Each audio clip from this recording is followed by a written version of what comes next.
to From City to Country. It's been a while since we've uploaded a vlog on this channel, and we haven't done an update in about 2 weeks. We're still clearing the garden bit by bit. It's a lot to do, but we've had some help here and there. We've had a lot of things to do around the property. We've had visitors that's come to visit, friends that we thoroughly enjoyed the company of. It's really nice to socialize and, be with people like-minded and, chat.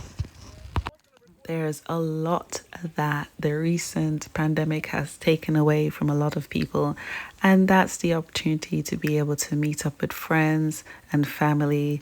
So it's been really nice to be able to just enjoy others' company after such a long time. I think our friends that visited this day, well, the last time we saw our friends here in the video was probably well over going on 6 years. It's been a while, but yeah, we praise the Lord for being able to see them and enjoy their company once again. It's surprising how one can feel after such a storm can rip through the garden and being uplifted and helped by family and friends. It's a really refreshing experience to have. Remember, into the fire. Okay, you're doing this, okay? Just, okay? As a team, all right? Yes, when we say let go, so go. 1, 2, 3, let go. It goes, okay? No, like you have to hold it like this, okay? 1, 2, 3, let's go, okay? Wait. Ready? 1, wait, 1, 2, 3, let go! Yay! Teamwork. She's trying.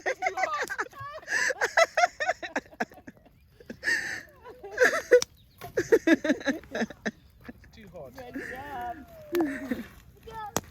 Yes, Jesus loves me.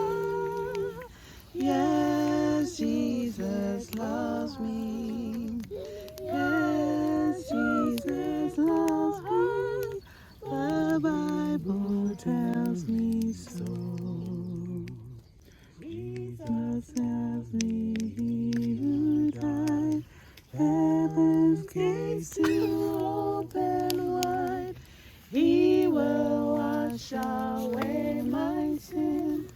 Let his little child come. After saying goodbye to our friends that evening, we went on to continue the bonfire and had family worship to close off the day. For that flame of living fire, which shines so bright in saints of old.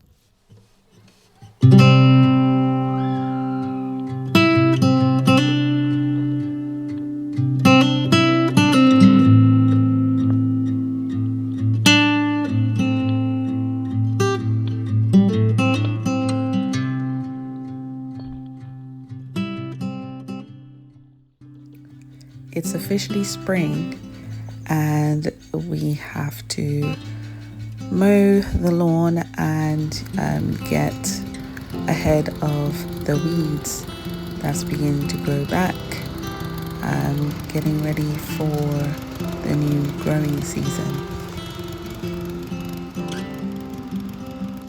It was really nice to finally see the tulips and daffodils in bloom. All that hard work that was put into sowing these in the autumn really paid off for a really beautiful display.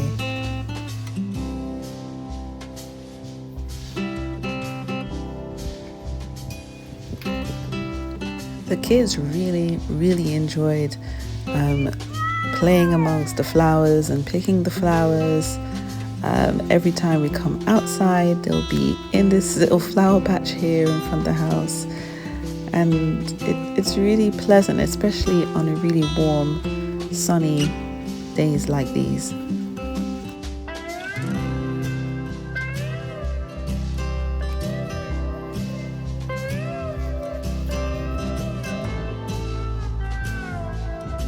Later that day, we got to finish clearing up the greenhouse after Storm Eunice took it away.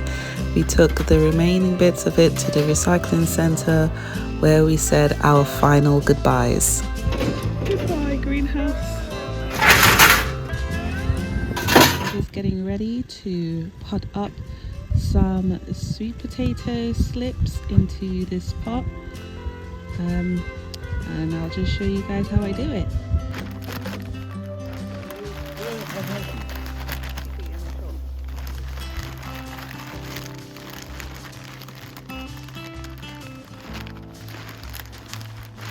Where's your coat?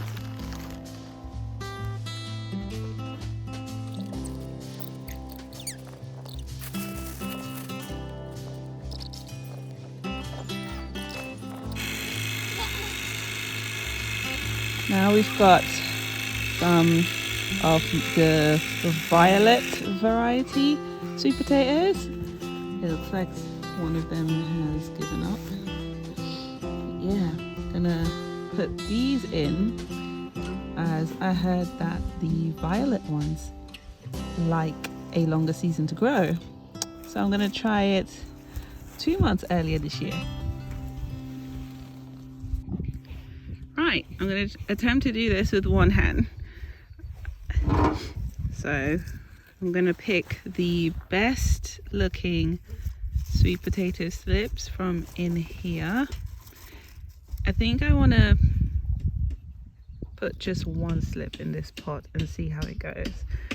Now, I wouldn't put this one simply because the roots aren't very long as yet, and therefore this one still has some ways to go to produce some more roots. This one, however, as you can see, the root is well established than the previous one I just showed you. So I'm gonna plant this one in, and again I'm going to try and use one hand to do it. So let's see how this goes. Again, this is the violet variety of sweet potato.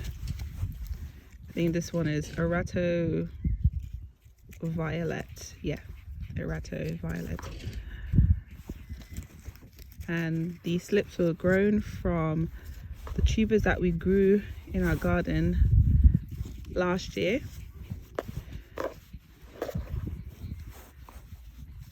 Last year we started our sweet potatoes, I believe the last week of May or the first week of June, which is pretty late. And right now it is the 18th of April. So we're about 2 months earlier than we were last year. So hopefully it will be better for the purple sweet potatoes, as they require, from what I've researched, a longer growing season than the typical orange fleshed and white and yellow fleshed. Now I'm just going to water this in. Last year for the purple variety, we didn't get very big tubers. They were very like spaghetti like. So what we looked back and researched, we realized that we fed them too much nitrogen, or the soil that they were in had too much nitrogen and not enough potassium or phosphate. So we're trying to feed them more potassium this year and more phosphate. I'm using this one because it's what we had on hand. and we're going to supplement with some more phosphate and a little less nitrogen this time because we had a whole lot of foliage and not a lot of tubers, and they weren't very big. There was a lot of them, but not very big. So this is an experiment, so we'll see what happens. Right, now that I've put the feed in the watering can, I'm going to water it in here and pop it in a protected area. And of course, don't forget to label. This is especially useful when you want to save sweet potatoes and grow slips from them the following year. It is Sunday and we are at a local stables. We came here to pick up some manure, some well rotted manure. This manure has been well rotted and has been sitting there for 3 to 4 years. So it's really good stuff. It's basically compost and it's not really manure anymore. Yeah, we are here to pick it up so that we can use it in the garden to grow our squash, because squash is really, really heavy feeders, and pumpkins also, as well as many other plants and vegetables within the garden. This time, to make life easier for us, we've bought the buckets that we want to grow the plants in, and we're going to just fill the buckets with the well rotted horse manure, and this would make it easier for us instead of just scooping up the compost or manure and shoveling it into the back of the trailer just loosely. We did that last time in 2020 and it was a lot of work to get off the trailer and we were so tired. So we came up with this idea to save ourselves some time, fill the buckets that the plants are going to go into, and when we take it home, it will be easier to plant out. Well, country living is vocational. Yeah. Another way to save money. Horse manure. Basically soil, isn't it? I mean. Yeah, this one's really, really broken down. It looks like compost that you buy in the shops. Yeah, which is so expensive. Yeah, we're gonna mulch the strawberries as well. Look at that. I mean, that is not going to dry, is it? Yeah. Oh, I think this is full now. Hey? This is good now. Need some more empty ones over there. We're gonna fill all those. We're growing them in pots this year. Yeah. You'll find out why later on. Maybe in another video. Ciao. Ciao. Bye-bye. Patience. This teaches us patience.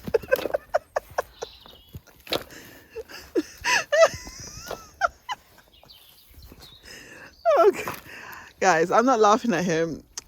I'm just trying to make a light of the situation because this is hard work. No.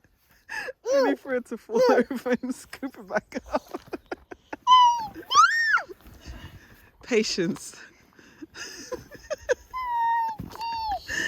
All part of country living.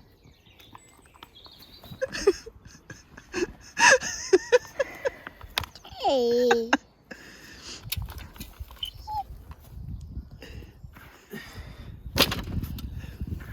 There's no shortcuts. No. Lesson learned. You okay? I'm splendid.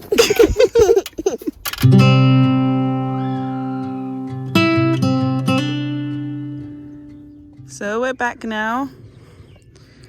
This is all the compost or horse manure, well rotted horse manure that we've managed to scoop up and dump in the back of our trailer here. And we fill this as well. We forgot to say, this is the water butt that we were using before Storm Eunice took our greenhouse. This was connected to the greenhouse. We found it in the bushes, so we thought we'll get one last use out of it. Yeah, because there's a big crack on the side, so it won't be able to hold the water anymore. So we're using it to hold the soil for now. This is about 200 liters of soil, and each of these is 25 liters. Let me count it. So I counted them. There are about 21 of these buckets, and each one of these are 25 liters. So that is 25 times 21 equals 525, I guess. Plus 200 liters is 725 liters all together. I'd say that's a pretty good savings actually for well rotted manure, which is basically compost. A little update on the garlic bed. The garlic is doing terrifically, and so are the onions. Half of this bed is onions, and they've really bulked up in the last month or so. I did plant some garlic here on the side, but I don't think it's liking this soil for some reason. I'm not sure what's going on here, but these are not doing very well at all. Upon second thought, I thought that we should add some of the horse manure that we collected from the stables and add it to this patch of garlic and see if it will improve, because something about that soil the garlic is not liking, and the onions next to it is planted in the same thing. And then we have behind me here some onions that we planted in here together a few videos back last year, I think, from seeds, and they're really starting to bulk up. And here I've planted some more garlic, probably well over 2 months ago now. So yeah, they're coming up, and I had to replant here because something kept digging up my onion seedlings, so I just had to start again with that. So yeah,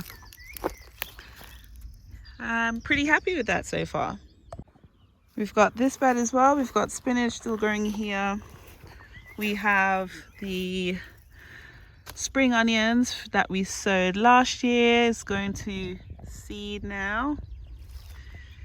And we got some Swiss chard over here and some more spring onions in between. We harvested all the root vegetables that we had growing here, like the rutabagas or carrots and stuff.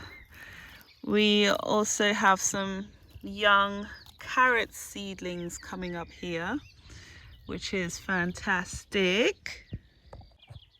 I also ran out of room in our raised beds, so I planted the remaining of the onions that we have in this little grow bag here.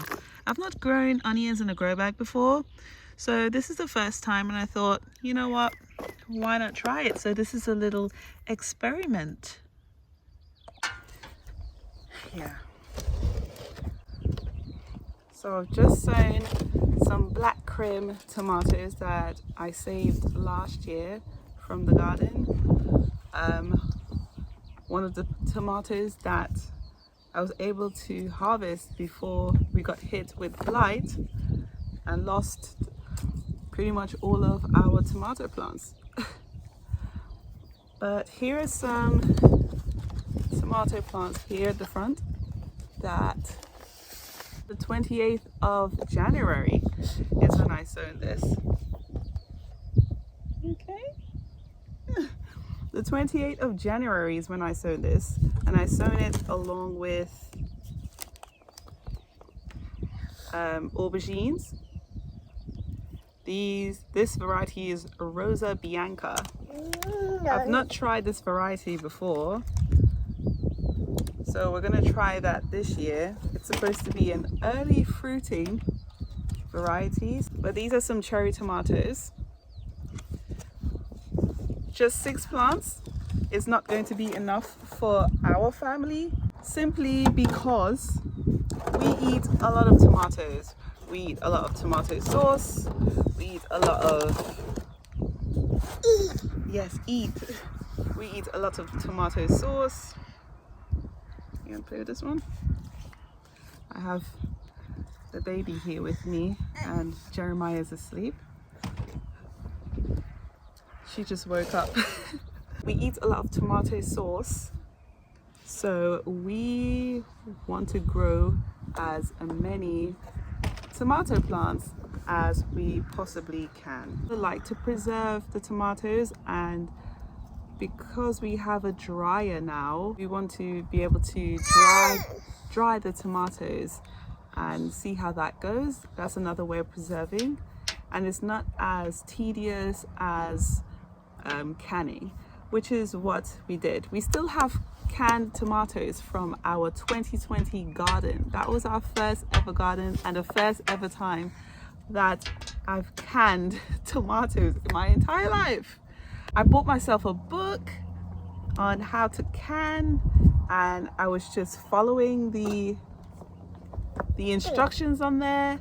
I amended it a bit, and yeah, we were still eating from 2020 because we didn't have the best harvest or any in 2021 last year.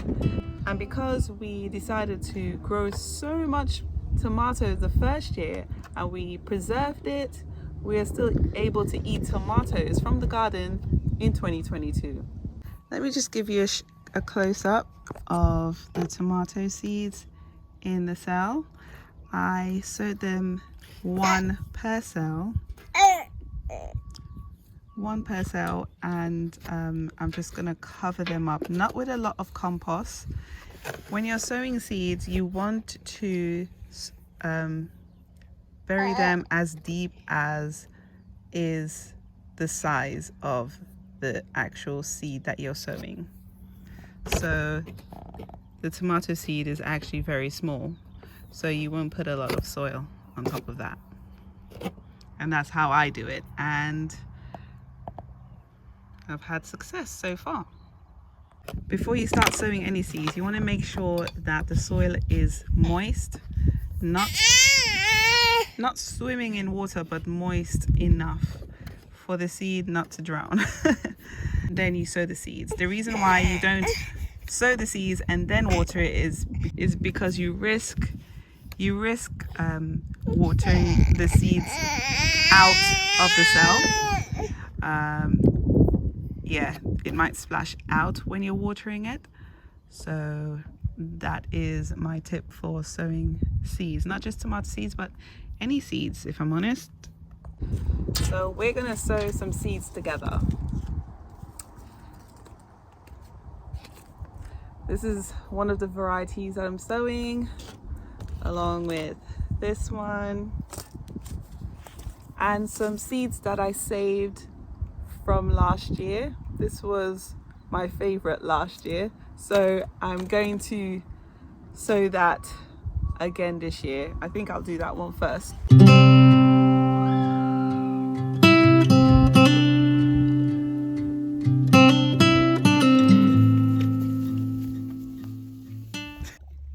Here's an update on the potatoes that we planted the other day. They're now coming up because of all the nice warm weather we've been having. So what we're going to do now is cover these with about 10 centimeters of compost And so they'll come through the soil again like this, and we'll keep doing that until it reaches the top. Here's a little of what we've got growing in the mini greenhouse. We've got some tender stem broccoli and some other variety of broccoli as well. We have some beet leaf, some kale, some lettuce going on in there, some mustard greens. We've got some more lettuce, some Swiss chard, rainbow Swiss chard. We've got some kaleets. We also have some Brussels sprouts that we've never grown before. This will be the first time we've attempted at growing kaleets and Brussels sprouts. We're quite happy with the germination of the seeds that we've sown. This is black kale, and this one is more Swiss chard. The chickens really love the Swiss chard. And some canning tomatoes. These are the varieties that I'm using for canning this year: San Marzano, Roma tomato, Amish paste, and Heinz. Anyways, folks, that brings us to the end of our April 2022 spring garden update. We hope you enjoyed the video, and if you do, don't forget to like, comment, and subscribe so that you will not miss any of our uploads, and we'll see you in our next video. Take care and God bless. Have a blessed week.